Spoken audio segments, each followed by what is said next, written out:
ભગવત ચરણારવિંદની પ્રાપ્તિ એ તો દરેક પુષ્ટિ માર્ગીને જોઈએ જ ને.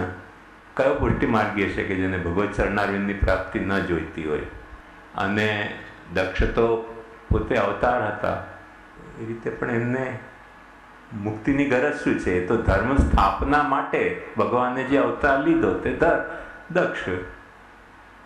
અર્થ કેવો મેળવવો જોઈએ, અર્થ કેવો મેળવવો જોઈએ, મેળવવા લાયક છે તેના માટે જે ભગવાને જે પાત્રને સિલેક્ટ કર્યો તેનું નામ ધ્રુવ. કામ કેવો હોવો જોઈએ તે પાછો પૃથુ ભગવાનનો અવતાર છે, એમના મહારાણી પણ લક્ષ્મીના અવતાર છે. એટલે એવું નથી કે એ તો મુક્ત જ છે ને અવતાર હોવાને કારણે. એટલે એમને કામ પુરુષાર્થ સિદ્ધ થયો એ એમના ચરિત્રમાં ઉલ્લેખનીય બીના છે. એ અર્થમાં નહીં કે એમને બીજા પુરુષાર્થો સિદ્ધ નથી કર્યા. દાખલા તરીકે પૃથુને કામ પુરુષાર્થ સિદ્ધ થયો તો એણે ધર્મ નહોતો કર્યો, જબરદસ્ત ધર્મ કર્યો છે એણે. રાજા તરીકેનો ધર્મ જેવો પૃથુએ નિભાવ્યો એવું કોઈએ ન નિભાવ્યો. ધર્મે કર્યો છે, અર્થે કર્યો છે, કામે છે. મુક્ત તો ભગવાનનો અવતાર જ છે, એટલે પ્રશ્ન જ નથી. એટલે એ લોકોએ એક જ પુરુષાર્થ કર્યો અને આપણને 4 પુરુષાર્થ કરવાનું કહ્યું છે એવી વાત નથી. પણ જે કથામાં જે ઉલ્લેખનીય હોય તેનો ઉલ્લેખ થાય છે, જે ઉલ્લેખનીય ન હોય. સિનેમામાં પણ તો એવું જ હોય છે ને કે સવારે ઉઠીને ઓફિસ ગયા તો નાયા વગર ગયા કે નાઈને ગયા? હવે આખો જે સિનેમામાં એ દેખાડે કે સવારે ઉઠ્યા પછી આલસ મરોડતા હતા, પછી બિસ્કુટ ખાધી ને પછી બાથરૂમમાં ગયા, પછી કપડાં પહેર્યા. તો કપડાં પહેર્યા ત્યાં પાવડર લગાવ્યો કે ન લગાવ્યો એ તો દેખાડ્યું નહીં. તો પછી પાવડર લગાડ્યો તે દેખાડો. એનો છેડો ક્યારે આવે?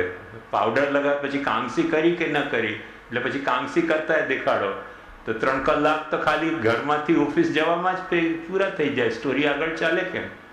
એટલે એ બધી વસ્તુ ન દેખાડવામાં આવે. ઘરમાં ઉઠ્યા ને ઓફિસે ગયા, બસ એટલો બે સીન દેખાડવામાં આવે. ઉઠ્યા ને ગયા ઓફિસ. બાકીનું બધું વચ્ચે સિનેમામાં આપણે સમજી જઈએ કે ઓફિસ ગયા એટલે નાઈ ધોઈને જ ગયા હશે ને. એમાં કંઈ કહેવાનું થોડી હોય કે દરેક વસ્તુને આપણે પિક્ચરાઇઝ કરીએ. એમ દરેક સ્ટોરીમાં દરેક વાત કહેવાની જરૂરત નથી હોતી, એ સમજવાની હોય છે. એટલે એમને જે નથી મળ્યા તે સમજવાની વાત છે, કહેવાની વાત નથી. મળ્યા તે કહેવાની વાત છે. હમણાં તાલ અને માત્રાનો ઉલ્લેખ બતાવ્યો ને, તમને કદાચ કીર્તન ગાતા હશો તો ખ્યાલ હશે કે ત્રિતાલમાં 3 તાલ છે પણ એકચ્યુઅલી 4 છે. તો જે ત્રીજો ખંડ છે એમાં તાલ છે જ નહીં. પણ તાલ નથી એટલે ત્યાં તાલ નથી એમ નહીં, એનો ઈશારો જ છે ખાલી, તાલ નથી. 1 2 3 4 5 6 7 8 9 10 તાલ નથી. 11 12 13 ત્રીજી તાલ આવી. એક ખાલી કહેવાય. એક તાલી ને એક ખાલી કહેવાય. ખાલી છે પણ એ કોને ઠેકાણે છે ખાલી? તાલીના ઠેકાણે જ ને. તો એ સમજવાની છે, એને સાંભળવાની નથી. ખાલી સમજવાની હોય ને તાલી સાંભળવાની હોય. એમ જે કહેવાયું છે તે વર્ણવાયેલું છે એ સાંભળવાનું હોય, ને જે ન વર્ણવાયેલું હોય તે સમજવાનું હોય. આવ્યું ખ્યાલમાં? એટલે પુરુષાર્થો દરેકે કર્યા છે. કાંઈ પુષ્ટિ માર્ગીએ મહાપ્રભુજી કાંઈ કમર બાંધીને પુષ્ટિ માર્ગીઓ પાછળ નથી પડી ગયા. તમારે 4 પુરુષાર્થ કમ્પલસરી સિદ્ધ કરવા જ પડશે. જે પણ જીવ છે સૃષ્ટિમાં પેદા થયો, મેં કાલે તમને કહ્યું કે એની સ્વસ્તિ ત્યારે જ છે કે જ્યારે ધર્માર્થ કામ મોક્ષની સમતુલા એ જાળવે છે.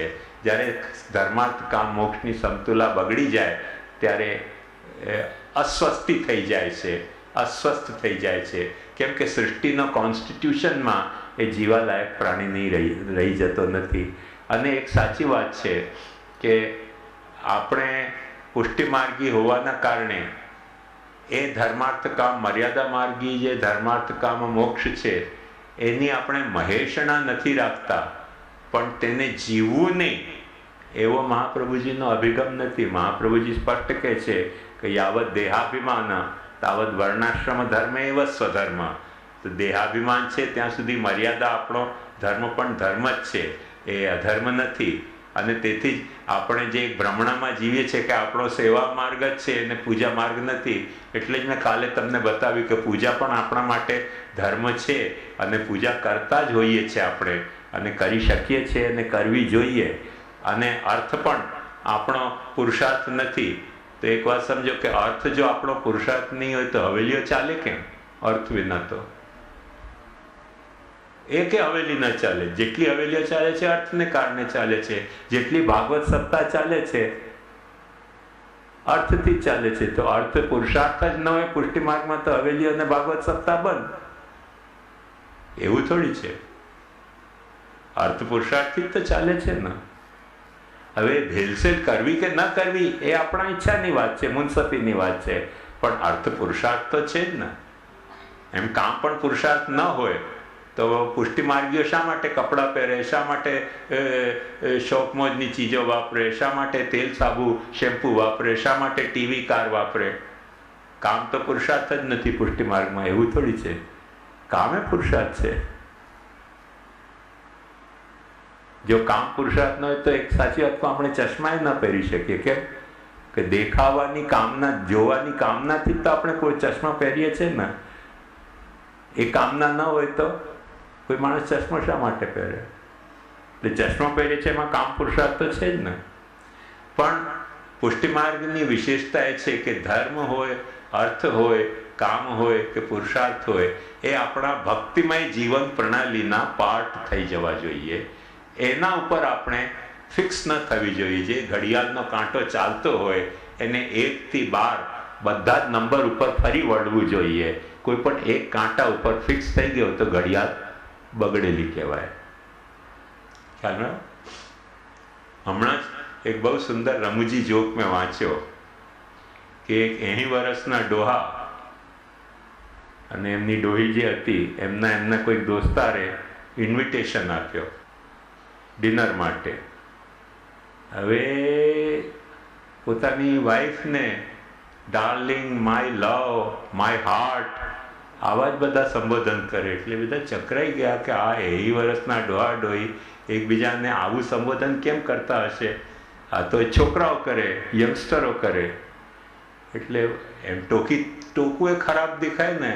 એટલે એને ચૂપચાપ કાનમાં કહ્યું કે ખરેખર તમે આ ઘડપણમાં પણ આટલો સ્નેહ, એકબીજા રોમાંસ એટલા એકબીજાની સાથે જાળવી શકો છો, એ કહેવા જેવી વાત છે.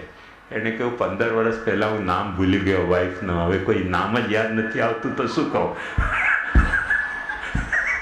ડાર્લિંગ કહું છું, માય હાર્ટ કહું છું, માય લવ કહું છું, કેમ કે નામ તો 15 વર્ષ પહેલાં ભૂલી ગયો. હવે પૂછવા જાઉં તો મોકાણ થાય. એટલે પછી આવું ચલાવે રાખું છું. તો ઘણી વખતે આપણે ઠાકોરજીની સાથે પણ એવી ડીલ કરતા હોઈએ છીએ કે મારા ઠાકોરજી સર્વસ્વ છે, ઘટમાં બિરાજતા શ્રીનાથજી છે, મહાપ્રભુજી છે, યમુનાજી છે. પણ ના, એ તો ભૂલી ગયા આપણે આપણા સિદ્ધાંતોને. અને ભૂલી ગયા, તેથી સાચું નામ ભૂલી ગયા, સાચું સિદ્ધાંત ભૂલી ગયા.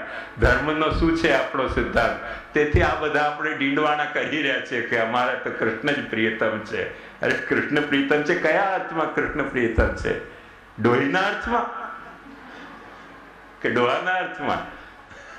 એ વાત સમજવી જોઈએ. એટલે મૂળ મુદ્દાની વાત સમજો કે ઘણી વખતે માણસ આવા પણ શબ્દોના આડંબરથી કે આપણે ત્યાં પુષ્ટિ માર્ગમાં મોક્ષ નથી અને છટકી જાય કે આપણે ધર્મ નથી, આપણે અર્થ નથી, કામ નથી, બધું જ છે આપણે ત્યાં. પણ સમજવાનો મુદ્દો એટલો જ છે કે છે બધું, પણ એમાં અટકી જવાનું નથી. જે અટકી ગયો તે ભક્તિને નથી પહોંચી શકતો. એ બધા ધર્મ, અર્થ, કામ, મોક્ષના પુરુષાર્થોને કરીને અંતે ભક્તિમાં એને વિનિયોગ કરવો છે. જે ભક્તિનો વિનિયોગ ભગવાનમાં કરવો છે તો એ પુષ્ટિ માર્ગી પ્રણાલી થઈ ધર્માર્થ કામ મોક્ષની. અને જો આપણે બીજા કોઈમાં વિનિયોગ કર્યો સ્વાર્થમાં કે ધર્મના પ્રચારમાં તો એ ભક્તિ માર્ગી પ્રણાલી ન થઈ. મૂળ સિદ્ધાંત એ છે. તો ચારે ચાર પુરુષાર્થો આપણે કરવાના છે, અને ચારે ચાર પુરુષાર્થો આપણે કરવાના છે. એટલું જ મહાપ્રભુજીએ કમ્પલસરી માન્યા છે. સિફત એનામાં છે કે આપણે એને ભક્તિના પાઠ બનાવી શકીએ. હું મારા દેહને મારા ઘરમાં બિરાજતા ઠાકુરજીના ભક્તિનો ઉપકરણ બનાવી શકું તો આ દેહ પુષ્ટિ માર્ગી. ઉપકરણ ન બનાવી શકું તો દેહ પુષ્ટિ માર્ગી નહીં. હું મારા સ્નેહને પ્રભુના ભક્તિનો અંગ બનાવી શકું તો મારો સ્નેહ પુષ્ટિ માર્ગી. મારી અહંતાને, મારી મમતાને પરિવારમાં રહેલી પ્રભુના સેવામાં અંગ બનાવી શકું તો મારી અહંતા મમતા પુષ્ટિ માર્ગી. અને પ્રભુની સેવામાં મારી અહંતા મમતા અંગ ન થઈ તો પછી એ ડોહા ડોહીનો my darling, my love, my heart, my sweetheart. પણ મૂળ મુદ્દો એ છે કે ભૂલી ગયા નામ 15 વર્ષ પહેલા, 150 વર્ષ પહેલા, જ્યારથી ધંધાકી બધા ધોરણો પુષ્ટિ માર્ગમાં ઇન્ટ્રોડ્યુસ થયા ત્યારથી. એટલે કાંકરલીલા ગિરધારીજી મહારાજ કહે છે કે કલયુગ કો સન્માન રાખ્યો હોય. બાલક કો ન સન્માન કરે કલયુગ કો તો ઓર કોણ સન્માન કરે. એટલે આ તો ડોહા ડોહીઓ એટલા માટે લવ જતાવી રહ્યા છે કેમ કે અસલમાં સિદ્ધાંત તો ભૂલી ગયા છે. સિદ્ધાંત યાદ આવે ને તો નામસર બોલાવે. શા માટે ન બોલાવે? આજકાલ તો પહેલા જેવું નથી રહ્યું કે બેબીના પપ્પા ને બાબાના મમ્મી ને એમ કોણ કે છે. જેને જેના પ્રત્યે વાલ હોય નામજદ જ બોલાવે છે. નામજદ બોલાવે તો વાલ પ્રકટ થાય. એ જૂના જમાનામાં આદરનો ભાવ હતો એટલે નામ નહોતા લેતા. એમ કહેવાય છે કે ભજન ચાલી રહ્યા હતા કોઈક ઠેકાણે અને ભજનમાં પેલા જે બહેન ગયા તો એમના પતિનું નામ હતું ગોપાલ કૃષ્ણ. હવે ત્યાં ભજન થાય તો રાધે કૃષ્ણ હરે હરે, ગોપાલ કૃષ્ણ હરે હરે. એ તો બિચારા ગભરાઈ ગયા કે ગોપાલ કૃષ્ણ પતિનું નામ બોલાય કેમ. એમને ગાવાનું શરૂ કર્યું, રાધે કૃષ્ણ હરે હરે, મુન્ની કે પપ્પા હરે હરે.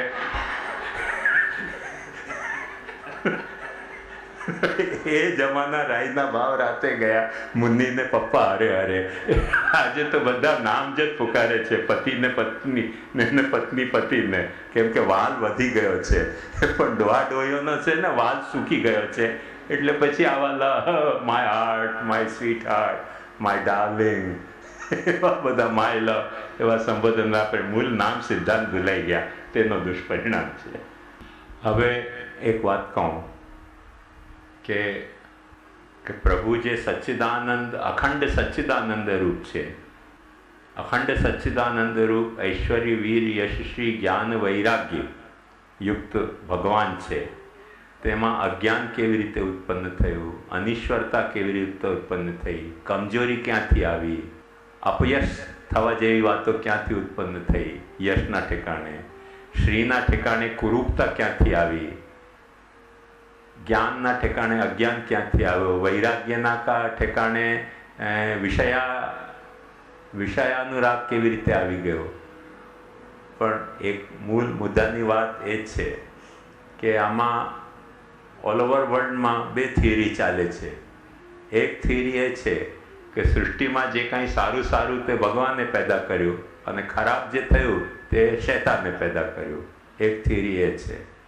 બીજી એક થિયરી એ છે કે સૃષ્ટિમાં નથી કાંઈ સારું નથી ખરાબ, આપણે આપણા કર્મથી સારું અને નરસું ઉત્પન્ન કરી રહ્યા છે, સૃષ્ટિનો બગાડ કે સુધાર કરી રહ્યા છે.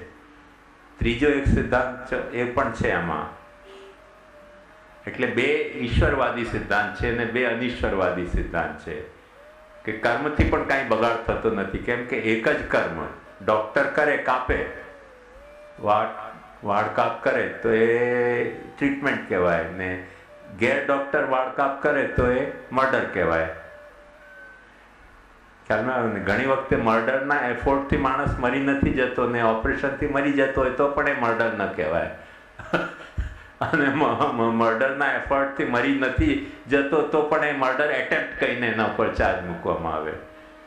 તો કર્મ આપણામાં સિગ્નિફિકન્ટ નથી. કર્મની પાછળ રહેલી જે આપણી ઇન્ટેન્શન છે, મોટિવ છે, એ ઇમ્પોર્ટન્ટ છે, જેને આપણે વાસના કહીએ છીએ. એટલે જગતમાં સારા અને નરસાનું ભેદ વાસનાને કારણે થાય છે, કર્મને કારણે નથી થતો.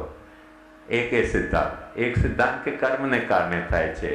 એક સિદ્ધાંત કે ના, ઈશ્વરના કારણે નથી થતો ખરાબ, પણ શૈતાનને કારણે થાય છે. અને આપણો બ્રહ્મવાદી સિદ્ધાંત છે કે જે કાંઈ થાય છે તે ભગવાનની લીલાના રૂપે થાય છે. એટલે વિલન પણ ડાયરેક્ટરે ઊભો કર્યો છે, હીરો પણ ડાયરેક્ટરે ઊભો કર્યો છે.